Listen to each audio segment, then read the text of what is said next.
যদি এই মুহূর্তে সরকার দেশের অবস্থা হয় এমন যে নির্বাচন না দেওয়া যেতে পারে, এটার ব্যর্থতা কার?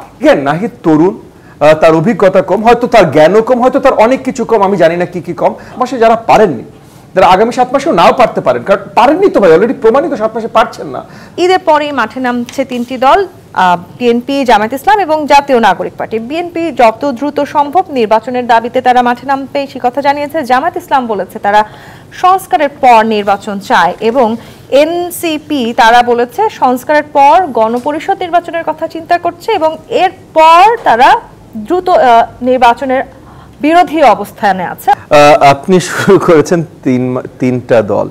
আসলে নির্বাচন যখন আমরা অ্যাটলিস্ট আশাবাদী যে সামনাসামনি অল্প সময়ের ভিতরে নির্বাচন আসতে পারে, সেটা ডিসেম্বরই হোক, অল্প সময়ের ভিতরে নির্বাচন আসতে পারে, তখন প্রত্যেকটা রাজনৈতিক দলই তাদের তৈয়ারি শুরু করবে এবং তারা রাজপথে থাকবে।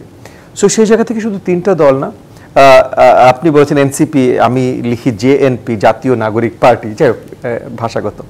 তো জাতীয় নাগরিক পার্টি আসলে নতুন একটা পার্টি ফর্ম করেছে। তারা তরুণ, তারা অনেক আবোল তাবোল কথা বলে যাচ্ছেন, কারণ তারুণ্য, অভিজ্ঞতার স্বল্পতা, তার জন্য হয়তো আবোল তাবোল কথা বলেছেন। আমি শুনেছি এই দলের দায়িত্বে যে আছেন এগেন একজন তরুণ, কিছুদিন আগে সরকারি দায়িত্বে ছিলেন, এখন সরকারি দায়িত্বে নেই নাহিদ ভালো ছেলে। আমি নাহিদকে অনেক আদরের সাথেই বলছি যে নাহিদ যে কথাটা বলেছে, আমি আজকে মাত্র চায়না ছিলাম গত সপ্তাহ দুয়েক, আজকে ফিরেছি। তো আজকে এসেই খবরের হেডলাইন্সে যে কথাটা দেখলাম নাহিদ বলেছেন, আমি একটু কষ্ট পেয়েছি তার কথাটা শুনে। সে বলছেন যে এই মুহূর্তে দেশ যে অবস্থায় আছে সেই অবস্থায় হয়তো ডিসেম্বর মাসের ভিতর নির্বাচন দেওয়া সম্ভব নাও হতে পারে। তো আসলে নাহিদ তো দুদিন আগ পর্যন্ত অন্তর্বর্তীকালীন সরকারের অংশ ছিল। তাহলে যদি এই মুহূর্তে দেশের অবস্থা হয় এমন যে নির্বাচন না দেওয়া যেতে পারে, এটার ব্যর্থতা কার? অন্তর্বর্তীকালীন সরকারের? তাহলে নাহিদ কেন, যদি কথাটা বলতেই হলো তাহলে কেন পুরোপুরি পরিষ্কার করে বলতো না যে অন্তর্বর্তীকালীন সরকার ব্যর্থ? আর অন্তর্বর্তীকালীন সরকার যদি ব্যর্থ হয়ে থাকে এই জায়গাটা তৈরি করতে, তাহলে কাকে আনতে হবে? তাহলে একটা নির্বাচিত সরকার আনতে হবে। সো অন্তর্বর্তীকালীন সরকার যদি ব্যর্থ হয়ে থাকে তাহলে তারও প্রয়োজন বেশি ভাই, আরো শীঘ্রই নির্বাচন হবার। মানে এগেন নাহিদ তরুণ, তার অভিজ্ঞতা কম, হয়তো তার জ্ঞানও কম, হয়তো তার অনেক কিছু কম, আমি জানি না কি কি কম। বাট এমনি আমি নাহিদকে খুব পছন্দ করি, ওর সাথে যে 2-1 বার আমার কথা হয়েছে, আমার কাছে মনে হচ্ছে যে ভালো একটা ছেলে এবং হয়তো দেশের ভালো চায়।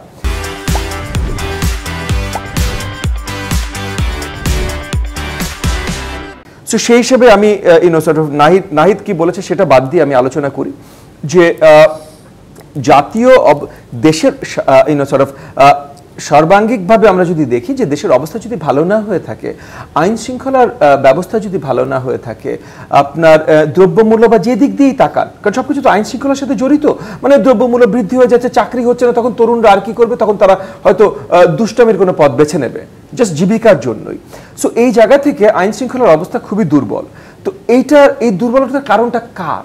মানে অন্তর্বর্তীকালীন সরকারের হাতে 7 মাস অলরেডি পেরিয়ে গেছে, তারা অনেক কিছু করতে পারতেন, হয়তো করতে পারেননি। এখন করতে পারেননি আমি তাদের দোষারোপ করছি না, কিন্তু যদি দুর্বলতার কারণে করতে না পেরে থাকেন তাহলে অটোমেটিক্যালি এই দুর্বলতা মোচন কিভাবে হতে পারে সেটা সলিউশন হওয়ার কথা না, নাকি না দুর্বলতার কারণে 7 মাস করতে পারেন নাই, আরো 7 মাস আরো দেই, আরো দুর্বল হোক, আরো খারাপ হোক। মানে কোনটা রিজনেবল আর্গুমেন্ট?